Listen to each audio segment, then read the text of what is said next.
समय के साथ जीवन की भरमर में एक बौद्ध गुरु थे जिनका नाम धर्मसुख था। उनकी आंखों में शांति और समझदारी की किरणें थीं जो उन्हें अद्वितीय बना देती थीं। एक बार धर्मसुख ने अपने शिष्यों को एक सुंदर बाग लेकर चले।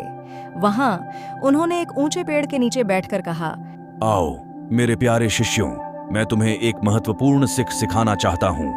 धर्मसुख ने अपनी कथा शुरू की। कई साल पहले एक बौद्ध साधु थे जिन्होंने अपना समय ध्यान और साधना में बिताया। एक दिन एक युवक ने उससे पूछा, आपका चेहरा हमेशा क्यों मुस्कान में है? साधु ने उत्तर दिया, बेटा, मैंने जीवन को स्वीकार कर लिया है। जैसा भी हो रहा है वह मेरी स्थिति का परिचय नहीं कर सकता। मैंने जीवन को सुप्रभात के समान स्वीकार किया है।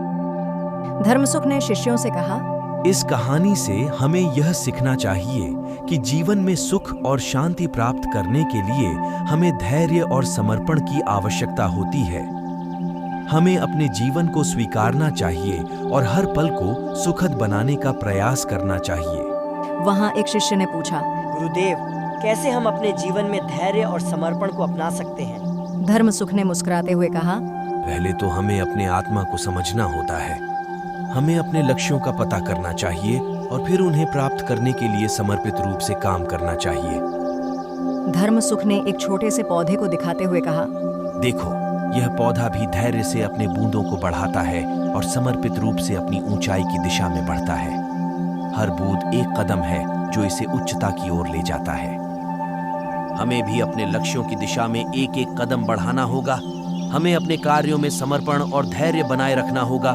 शिष्यों ने गुरु की बातों को ध्यान से सुना और उन्होंने अपने जीवन में धैर्य और समर्पण की भावना को अपनाया। उन्होंने समझा कि सुख और शांति का सबसे बड़ा स्रोत उनके अंदर ही है।